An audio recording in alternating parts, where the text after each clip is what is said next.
Hello, my name is Jason Hare and I'm a property investor, best-selling author, award-winning finance broker and an expert on investment duplex construction. Over the last decade, I've helped hundreds of people build retirement-level property portfolios using the principles I'm about to run through today. This presentation will be a combination of slides and footage from our last bootcamp event. So today we're going to talk about how to scale an investment portfolio. And the main focus that we're going to look at today is how to use equity to do that.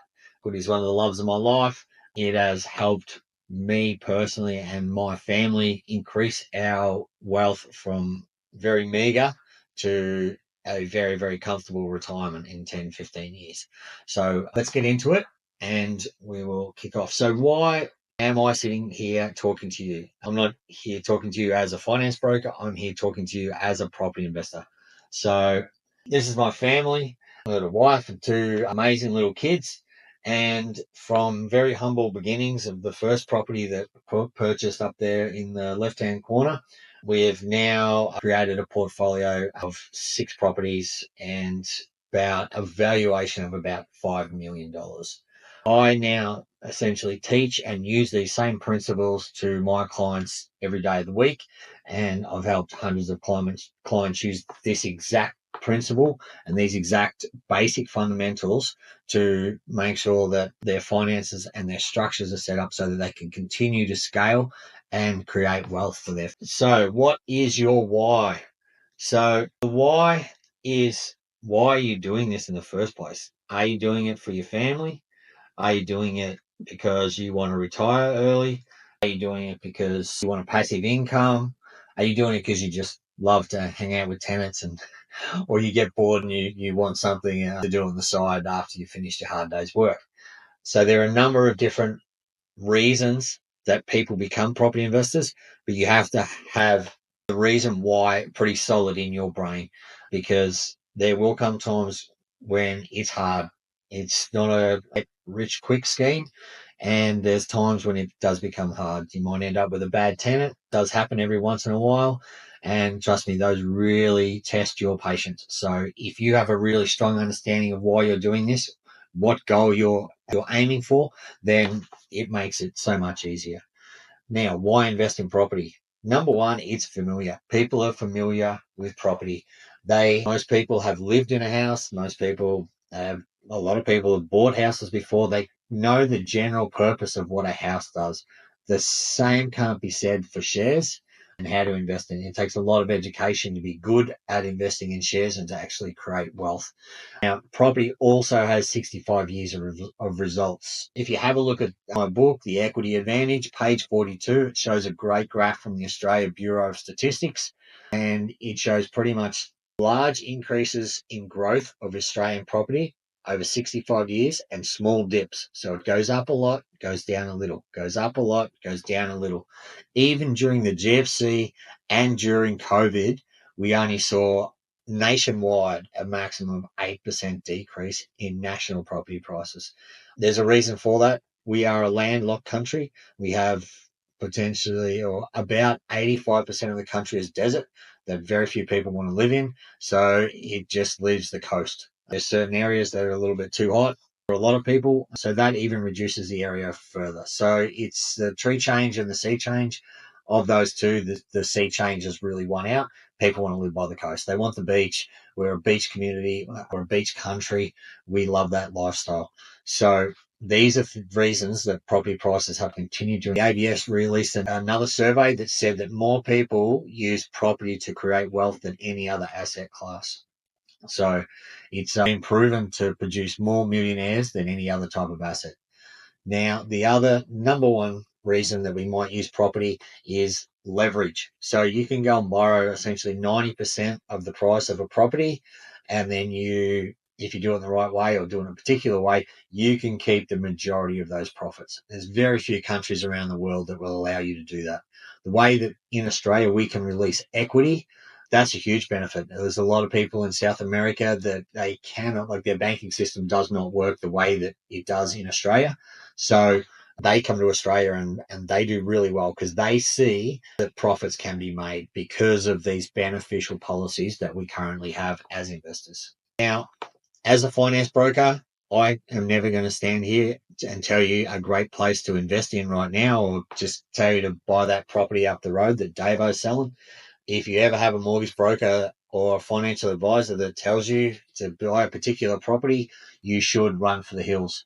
I will give you advice as a property investor on some fundamental rules. Now, as a property investor, there are rules that span all types of strategies. So if you use these rules to back up your due diligence, no matter what strategy you're using, these rules are going to help you ensure that you don't buy a dud. All right. 4 to 5% historical capital growth. Now, if you look at a property, when you start to really look into property investing and you become a property investor, a lot of people really dive headfirst in. It's hard to find resources where you can find the type of data that you need. A lot of the property investment magazines and online websites, they'll only give you 12 months worth of history. So what you need to do is go back, find the 5-year or 10-year data. There's a great website called SQM that has a lot of really good demographic data. And if you can find the 5-year or 10-year historical growth rates for certain suburbs and areas, then that's a big help, because even though historical performance is not indication of future performance, it is a good indicator that that's the way that may continue. Now, if you're going to do a highly negatively geared or strategy, or if you're going to do highly cash flow strategy, either way, you want your property to be growing capital growth wise between 4 and 5% a year. Because if you can see that that has happened in the past, then it's great to know that even if your property, your rents are not going up in value or interest rates are going up, you know that you're still getting growth in that property. So this is a really good one, that it doesn't matter what you're getting, whether or what your strategy is, then 4 to 5% historical capital growth is what you should be looking at. Population size. So this doesn't go for suburb population in like a larger city. This is more for regional towns. The reason we say this is because we need a tenant base. So tenant base is so important. The tenants that you have in that local area are going to be the driving force for all of your capital growth and all of your rent increases. So having a large tenancy base, which is population driven, then that's vitally important. Now, same with regional towns again. So 50,000 people plus gives a good tenancy base. Also, you don't want to have to rely on a town that only has one industry. So if it's a mining town and that's the only thing they have going for it, then the chances that if something happens in the mining industry, everyone flees the town, and then you lose all your tenants, and $1,600 a week you were getting turns back to zero or a couple of $100, and you could potentially get wiped out. I've seen people that are left with mining town properties that have lost hundreds of thousands of dollars. I bought a second story apartment in a mining town 4 months before the mining boom collapsed, and I think I lost about $40,000 on that purchase. It was not a good investment, and that was in that period where I've been a property investor for 14 years. I've been an educated property investor for 11. So that 3-year period was where I did most of the damage. Population growth. So population growth is going to be another thing that you look towards. It's not necessarily an indicator of capital growth or increased prices, but it can assist. It's just another metric that you use to kind of tick the box. If you've got population growth in that sub, then equal state population growth, that's fine. So that's another thing that you look for as well. So this all ties in to making sure that you have a population base, you've got the extra industries, you've got the population growth, and you've got consistent wage growth. So if you have a bunch of lower economic people moving into a suburb, it's not going to push up the capital growth in that area. But if you have a lot of high growth and people moving into that suburb, essentially, let's say Maitland, East Maitland, when that hospital was started, the property prices went crazy. They literally doubled over about a 5-year period. And that was because you've got all the doctors, surgeons, anesthesiologists, nurses all coming into the area that they want to work. Huge, huge medical hub, and it pushed prices through. So those are great things to look for. Percentage of renters. So this percentage is going to be applicable for anyone that is not in a metro Sydney or Melbourne. So if you're in the higher, like the $3 to $4 million suburbs of Sydney and Melbourne, then for like a 10 or 12% percentage of renters in that suburb, because you really need those high end people that are just between houses or don't want to own a house just yet, but have a lot of excess income to pay for that rent of that property. But for the majority, the 90% of other suburbs in Australia, you want a rental percentage of 30% and up. So 30 to 40% is great. That's a perfect area, and make sure that your tenants, your tenancy size is going to be continuous, and that the vacancy of your property is going to be virtually zero. And that brings us down to vacancy rate for the suburb. So if you can rate for that suburb to that is 0.5% when you're searching for areas, then that's great, because that figure used to be 3.5%. But now with the shortage of we've got a shortage of land, we've got councils, we've got prices of materials just constantly increasing. All of those things means that property prices continue to grow, and we've got the net migration of over 700 migrants coming into Australia. So that's created a rental crisis that has caused vacancy rates extremely fast. So most areas that you will probably be looking at will have a vacancy rate of less than 1%. So that's a great figure to be looking at. But if you can find something under 2.5%, 2%, you're going to be fine. Approved government projects. So approved government projects, things like the hospital, you've got big builds, airports going in, all of those sorts of large amounts of money. So they have to be approved, though. They can't just be a minister flying in and say, we're going to do this, we're going to spend $2 billion, and then nothing ever happens. So they have to be approved. But they can really help your capital growth in the area too. Things like for Queensland, the Olympics, that being selected, that pretty much gives everyone a 10 or 12 year up of what capital growth is going to do in that area. So it's very rare to see capital growth in an area where an Olympics is going to be held decrease in the decade leading up to the project. Things to be aware of. This is what I didn't have on the last presentation. I didn't go into some of the red flags that you should be aware of. I had a friend that he'd been looking for over 12 months. Him and his wife had been looking for 12 months. And then he finally comes to me. I helped him and sort of actually sent him to a defense bank, because that was sort of more fit and it could get it done faster. But then he said he'd bought a property and it was right on a main road. And I knew the traffic built up out the front. I was just like, mate, can we have a chat? And I had to tell him that it was just going to be a really bad investment. And they'd been looking for so long. They were so down in the dumps. And then I had to tell him to pull out of it, which he did. And then it took him another 12 months to find a good property. But he did find a good property. But it would have been bad investment if he had have continued. And I wouldn't say that to you if you were one of my clients. I only said that to him because he's a mate and I could say it as a mate. But anything, if it's a main road, if it's next to a train station, if it's under a flight path, it's just not going to grow. You'll still get people that want to live there, but it's not going to grow the same as the other properties in and around that area.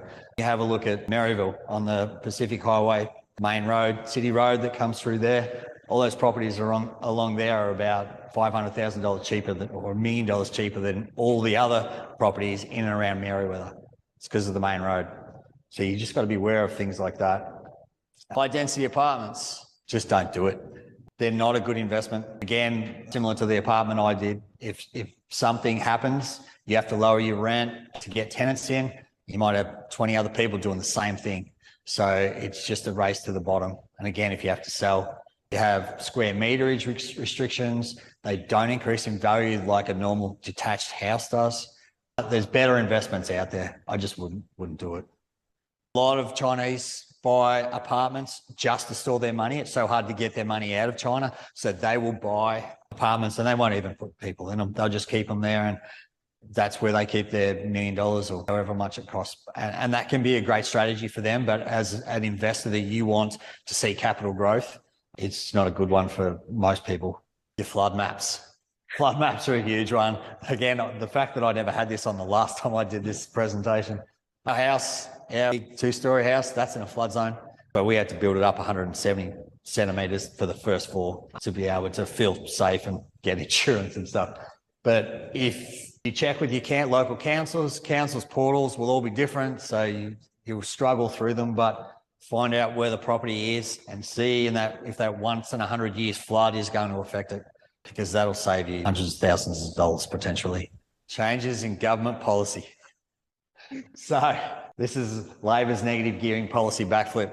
Now, Labor have said they're not going to change, and I'm not getting political here. It doesn't matter who you vote for. Let's probably think that negative gearing is eventually going to be taken away. If you can plan for it and think in your head that it's going to be taken away, then it helps you move forward as an investor. Whether the Liberal Party get in and it's kept for another 4 years, I would say the next term, they might even reduce it or change it. And I would say if Labor gets in, it probably won't last another 2 or 3 years. So if you can do what you need to do with negative gearing now, then you might be okay. Some of the changes were only for new builds, which is pretty good, and they might grandfather existing rules, which would be great. So if you're already negative gearing, you can continue to negative gear. But everything I do is low risk. So I don't like to think that your property is going to be ended up in that negative gear zone for forever.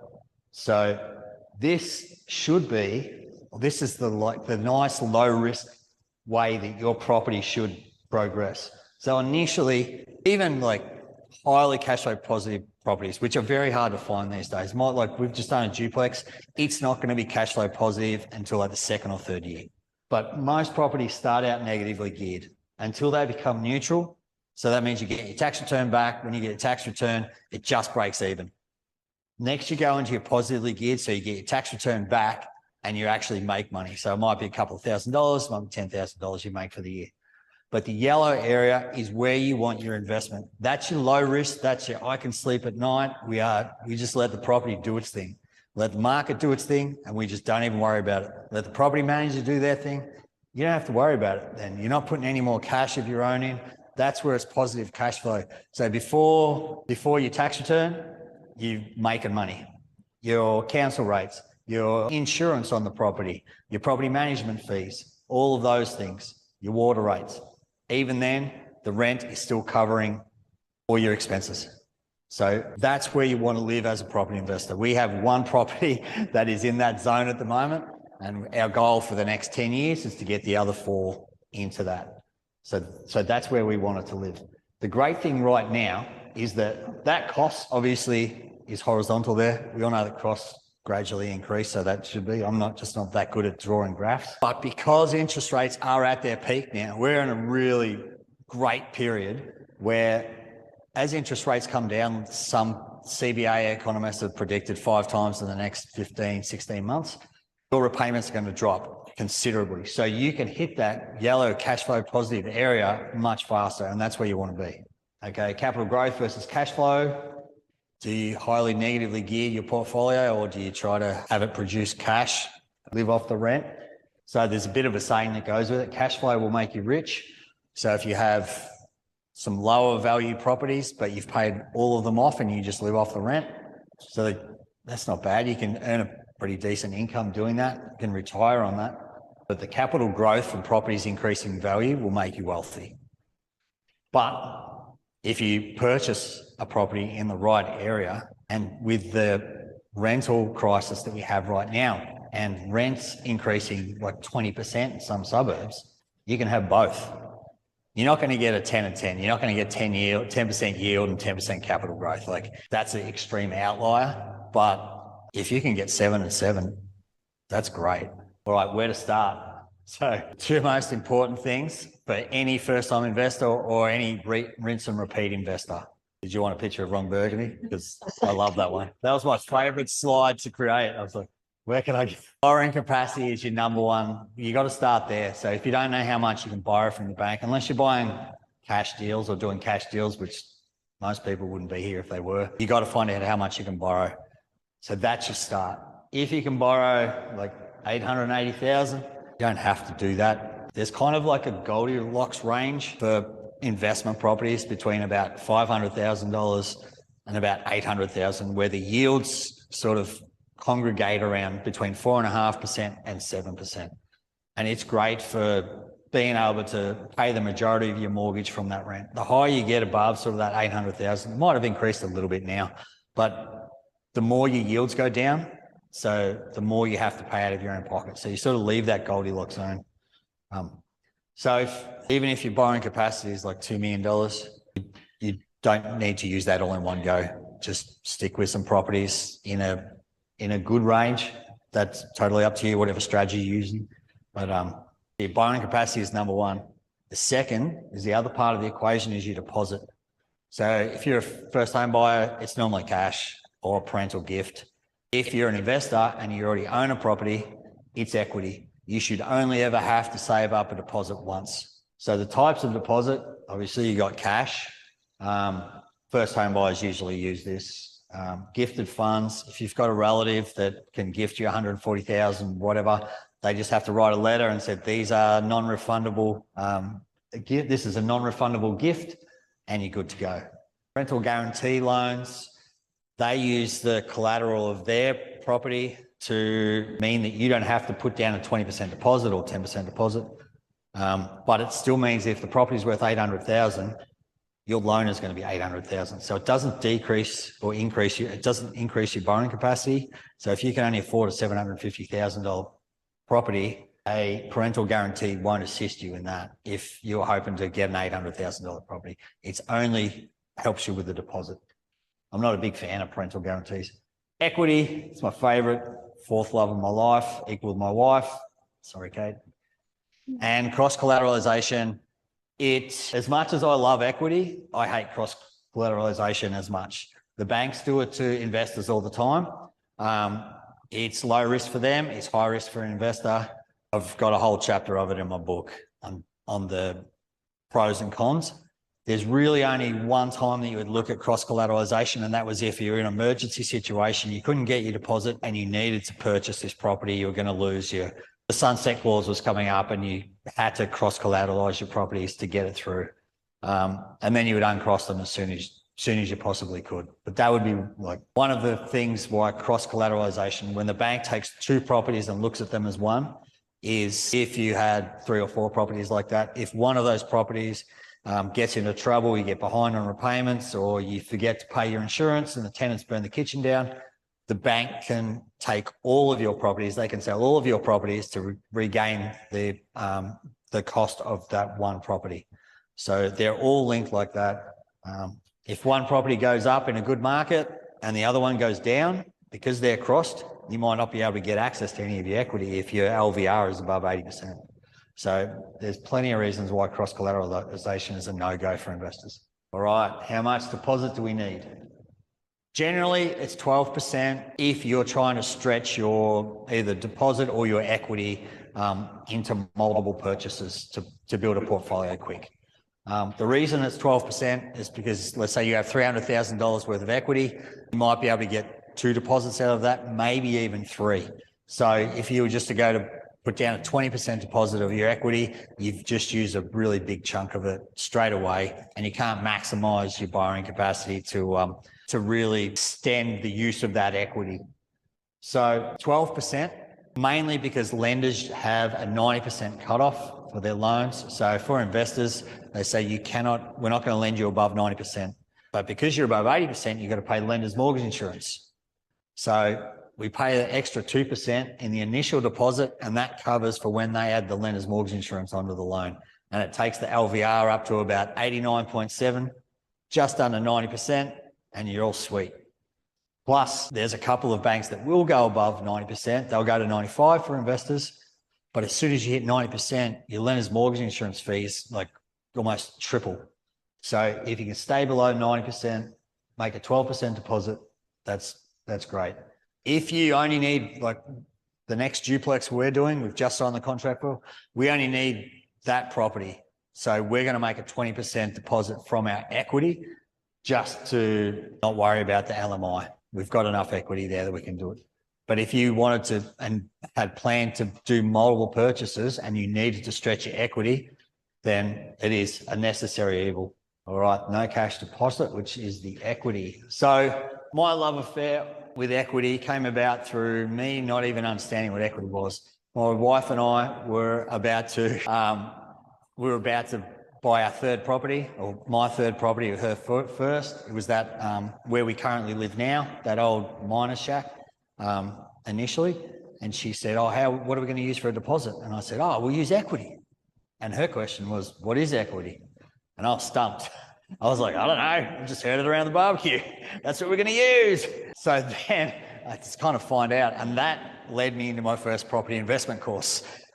So that's where it started, but I couldn't explain it. And I have found that almost a decade in finance, that there's such a big knowledge gap for a lot of Australians in this, like with this same question.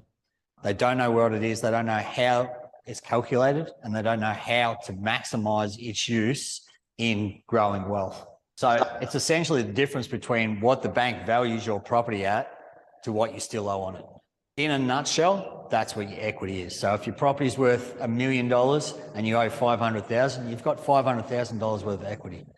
But you can't release that equity. You can't release that $500,000 worth. The bank won't allow you to do it because they like to have some skin in the game. So they want a 20% buffer. So they'll say, okay, your property, we valued your property for $1 million, but we're going to say it's only worth 800,000. So then we take away what you still owe, the 500,000, and that leaves you with your usable equity. And that's the term that I kind of use when I'm talking with the clients, the usable equity. All right, how do we use it? So there's a great diagram of that's the usable equity that we're gonna grab. But does the bank just give you that money in cash? Does it says, oh yeah, your property's worth this, here's $300,000? They don't. They say, okay, you can borrow that from us and then we'll give you the 300,000. So what we do is we have to structure it in a way that's going to be beneficial to you, and so that you don't have to start making repayments on that loan straight away. It could take you 3 years. It could take you 10 years to find the property that you want. So let's structure it in a way that it doesn't cost you a cent. You can have that $300,000 sitting there and it won't cost you a cent. So when we release equity like this in this structure, it keeps your property separate. So we do this so that the banks don't cross-collateralize your properties. You can keep the equity there for 10 years if you get a 10-year interest-only loan, and it makes tax time easy because it's nice and neat. So the separate loan you've got for your investment property, you just look at the interest you've paid for the entire year, give that to your account, and you're done. That's it. All right, so this is the way we structure it. So we have a $300,000 loan. It's linked to your offset account, and then the bank gives you the $300,000. While those two are equal, $300,000 negative loan, $300,000 positive in the offset, and it's linked, you don't make any repayments. It could sit there for ages. It's like you have 300 grand at your fingertips that you can use whenever you need. If it takes you however long to find that perfect property, if you're an A-type person and you have to find that perfect property, you can do it and it won't cost you a cent the entire time. So talked before about stretching maximizing your equity. So if you wanted to buy two properties, instead of releasing that as one $300,000 loan, we just do it in two splits. So 150,000, 150,000, and you'd have two offset accounts. So they put the 150,000 in one offset, make sure that they're linked, and you're good to go. When you do that, you've got to make sure you label your accounts correctly, because they can get confusing. If you've got 5 or 6 offset accounts, 5 or 6 equity loans, you could have it like number 1 Smith Street. So you label it for the property that's going to go to, and number 1 Smith Street offset. So that's the way that I generally do it. It's where it's essentially you release the equity so that it's there ready for when you want to either purchase or when you start looking. So you can do it all at the one time. So you can do the ABC. So you can do a refinance, equity out, and the pre-approval all in one go. The refinance of your current property gets done and the equity release gets done at the same time. And then they give you the pre-approval at the same time. So that all happens at the same time. You get the money in the bank and you go off and start looking for your investment property. So that's the way that it sort of times. So it doesn't cost you anything to hold it this way. And as we were talking before, most investment properties are negatively geared initially. Sometimes, like our duplex, I think is going to be about $1,300 a month short initially until we can start claiming the tax return on it, the depreciation, everything like that. So to cover that, so we don't have to find it in our day-to-day budget, you take it from your equity. So you take more equity out than what you need and you use that to cover the extra repayments. So that way your current day-to-day life is not affected. And it's also, let's say you get a $750,000 property, 12% deposit, 90 grand. If it's a house and land package, it might cost you 10 grand for stamp duty for the land. So that's 100 grand. For the build cost, it might cost another 15. You might have 35 grand left over. Now you can use that to cover the shortfall, but it's also your I can sleep at night buffer. That's your extra cash that you have that even on your own home, your car blows up, you have a roof go on your own home, your kids needs braces, that's your safety net. That is so beneficial to many people and it doesn't cost you anything. You could roll it back into your loan and you could lower your loan by 35 grand, but just having it sitting there in the offset means you're not paying any repayments on it, but it's a safety net for you. It's way better than having a 35 grand credit card. All right, so the Goldilocks years that we're about to head into. Now, a lot of people wouldn't say that because of the steep interest rate rise, but we are actually at the peak. So interest rates are going to go down and I think they're going to go down fast. Don't hold me to that, but a lot of economists think that they're going to go down fast. When they do, it's going to bring your costs down and you're going to hit that yellow zone a lot faster. The things in our favour as investors, we've got mass immigration.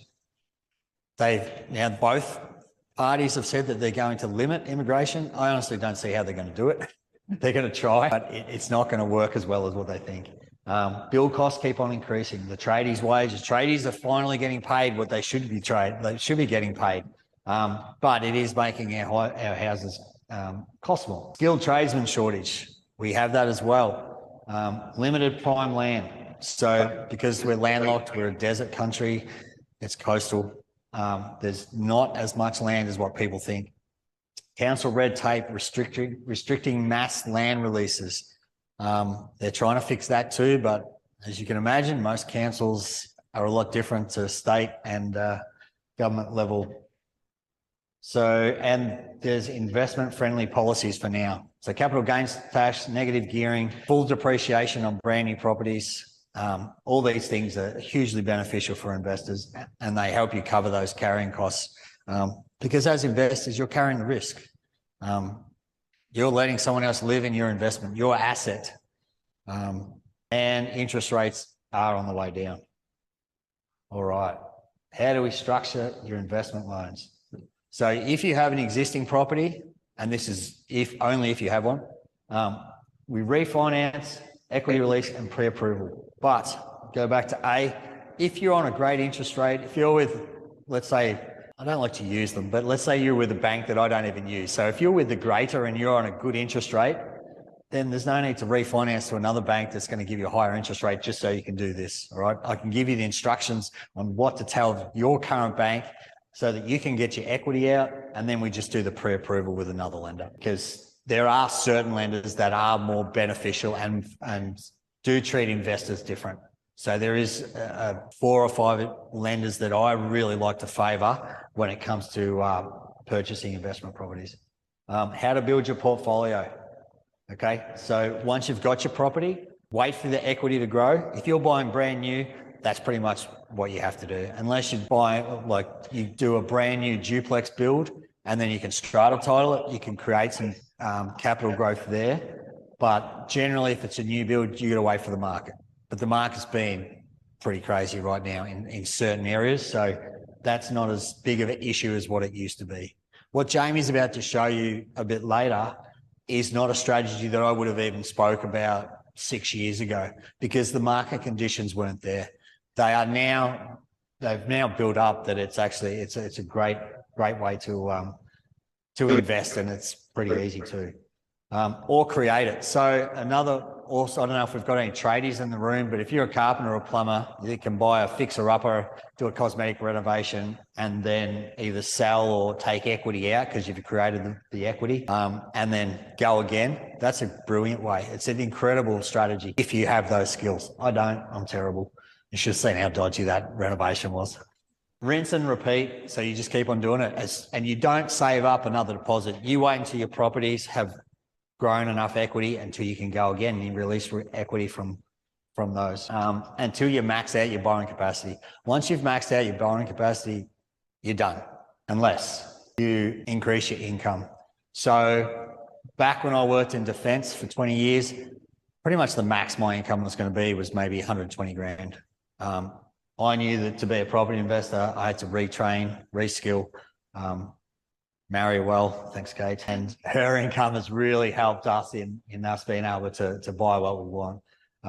Reduce bad debt. So your credit card debt, personal loans, HEX debt, zip pay, afterpay, that's all bad debt. If you can close it or just get rid of all of those, that increases your borrowing capacity. Buy cash flow positive properties. So again, I said that's relatively hard, but if you were to buy, particularly in regional towns, you can buy cash flow positive properties that, let's say, they might be $400,000, $500,000 and they get a $600 a week rent. So that can boost up your borrowing capacity so that you can continue to invest. Look at second and third tier lenders. These are lenders that aren't covered by ASIC and APRA, so they don't have the same standards when it comes to their borrowing capacity. So sometimes you can borrow $300,000 or $400,000 more. Now, this doesn't affect borrowing capacity, but before when we looked at that house that was worth $1 million and the bank valuation, our bank valuation is done by a valuer. A valuer is just a person with an opinion. So I can go and get 5 or 6 valuations of that property and probably all of them will be different. So if you're an investor that needs to maximize the amount of equity you can get out so that you can build your portfolio fast, then you just go valuation shopping. And if we find a valuer that thinks that your property is worth more and we can get more equity out, let's do that. All right. So these are a couple of other ways that if you're maxed out borrowing capacity wise, so cash flow positive trust. So there's a lot of banks that if you purchase in a trust and your property looks after itself, so it's got extremely high income, covers all of the expenses for the trust, property management, everything, then the bank won't include them in servicing. It's like they don't exist. They're classed as limited liability properties and they have to be able to cover all of their own costs. But in New South Wales, if you purchase in a trust, then you're going to be hit with land tax from first dollar. So they're things that you've got to be aware of.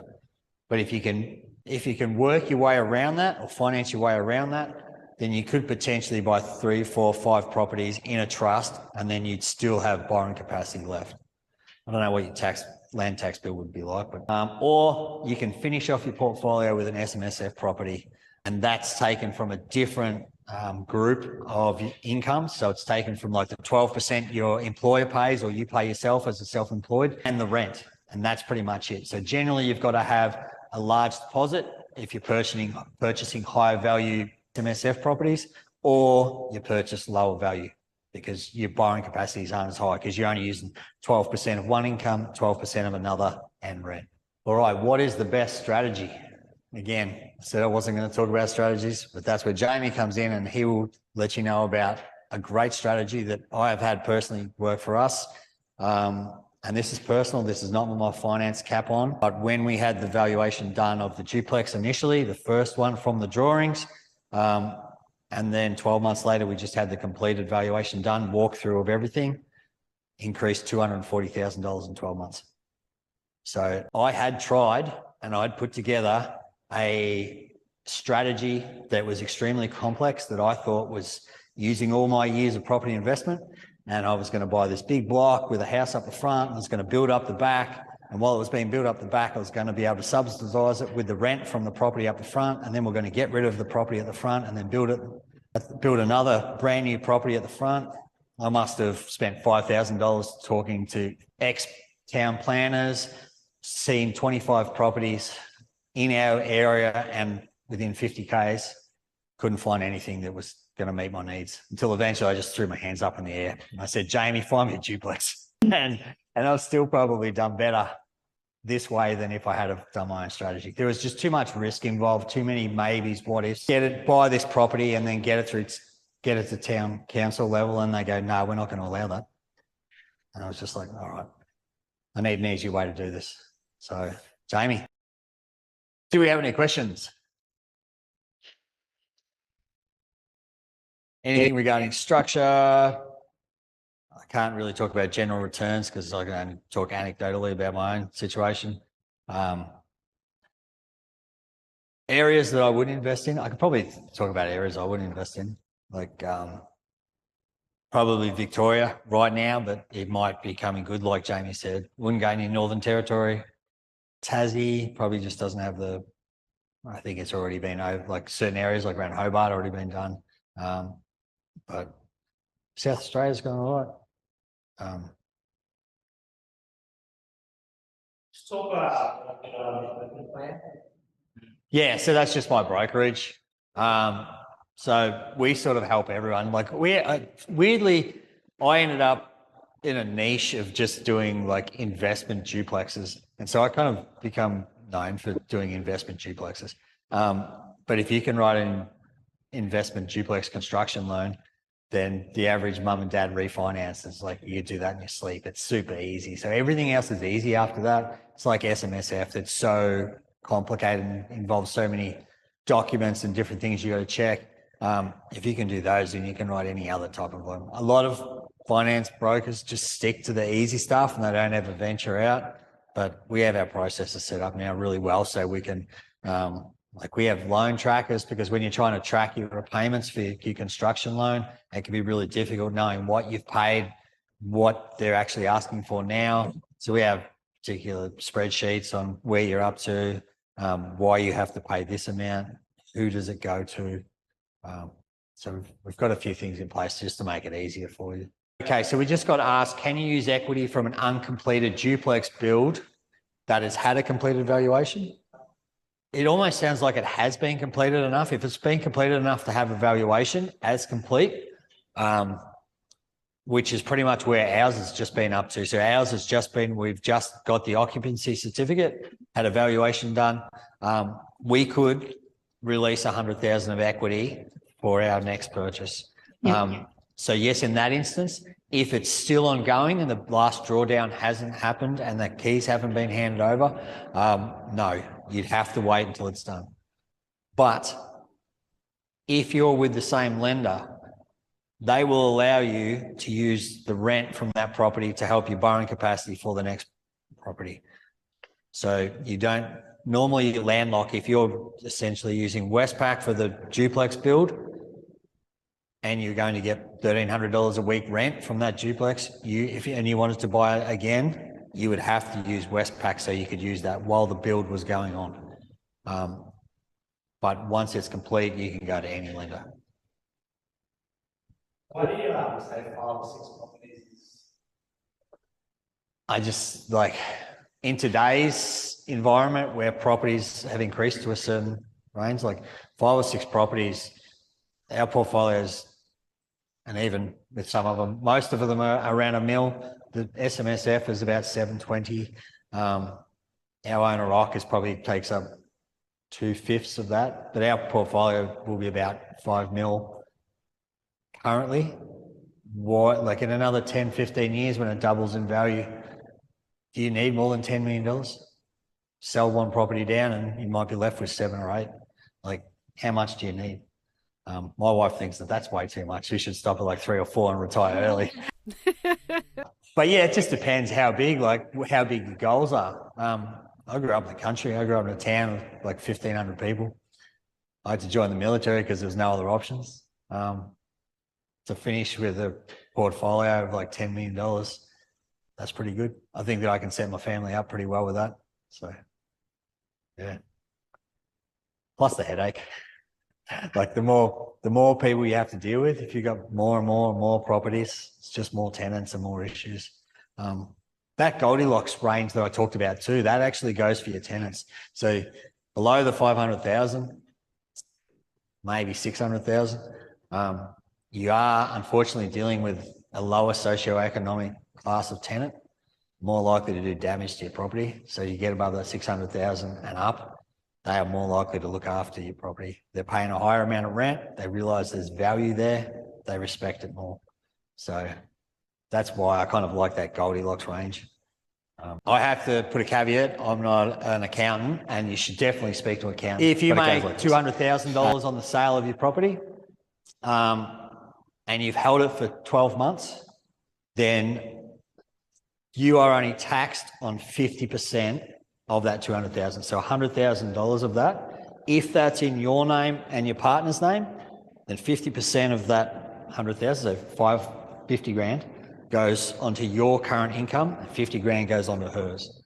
So there might be a situation where one of the applicants might be earning less, and you might put the property in their name so that when the time comes to sell, the capital gains tax is less because she will stay below the highest tax bracket. But that's how you do that. What names you put it in, that's between you and your accountant. But in general, that's how your capital gains tax works. Okay. Are there ways to dodge capital gains by using trusts, etc., for each investment property? Not really. There are ways that you can purchase in your own name and in trusts to sidestep land tax, but not capital gains. SMSF has different capital gains taxation rules, so that's different. I can't really give advice on that. There is one, yes, so yes, there is. If let's say you're a carpenter, you buy an owner-occupied property, you live in it, you renovate it, and then you sell it and you make $200,000. Because it is your own home, you don't get charged any capital gains tax on that. You go and buy it, find another property, you renovate it, you live in it, 2 years later, you sell it, you get to keep the profit every time, and you're not, because that becomes your primary place of residence. It's not an investment. You get to keep all of your profit. It's like if you sold your own home. And there is a 6-year rule for investment too, which we use to, when we, that second story apartment in the mining town, I lost $40,000 on that. They had a loss. So that's the other good thing about property. If you can keep that loss there. And eventually when you make a profit, you can almost negate it so that it's like it didn't even exist. So one property that we'd lived in, it was my owner occupied property. We moved out and then we rented for almost a decade. So I never claimed another property as my primary place of residence. So for 6 years, that was still classed, that investment, there was now an investment property was classed as my PPR. So there was 6 years of investment growth that wasn't counted because of that. So when it comes to time to sell it and work out our capital gains, it was only really on the last 3 or 4 years because of that 6-year rule. So the follow-up question is, so still have to hold for 12 months for each property? If it's owner occupied, I don't believe you do. I actually Google searched this today. Yeah. But I don't believe you do have to. But like selling and buying and selling in a short period of time, you kind of need the market to do a little bit, give it a little bit of time. If you're going to renovate it, you want the market to grow a little bit in that period, and then you also have the growth from doing the renovation. But I don't believe, but again, this is get me in trouble here. You have to ask your accountant on this, but I don't believe that you do have to hold it if it's your PPR. And for first-time investors, do you recommend, not recommend, what are your thoughts about them buying just an investment property standalone versus a duplex? What thoughts do you have on that? Oh, if you have the borrowing capacity and the deposit, then when you do a duplex, you're essentially buying 2 in 1. Do it as a construction like I did with Jamie, then it's only one lot of hassles. There's only one lot of build that you have to go through, and you end up with 2 properties at the end. Yeah. And yeah, look, I've done a few duplex purchases, one side of a duplex for some clients down in Melbourne and Sydney, and and people are a lot more favourable into purchasing that to fit their family in these days. If it's in the right suburb, they'll buy half of a duplex and have no issue with it. So I still see the capital growth potential as being pretty strong, even though it is a very high positively cash flow sort of strategy.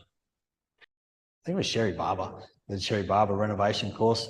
Done that one. Her course on cosmetic renos and the focal points that you should look at is really good. Like street appeal is great. So anything you do, get rid of big trees and stuff that are going to block the view of the house, paint the house, the landscaping, make that. And then if you do kitchen, bathroom and floors, if there's old carpet, you can put in relatively nice looking newer carpet for relatively cheap. All those things can add huge amounts of value. Even if you can't afford to redo the whole kitchen, you might be able to paint certain areas and stuff. And yeah, that's a good area to sort of focus on. Those cosmetic renovations can almost do a 3 to 1, sometimes more. Every dollar you spend, you should make $3 in equity. So.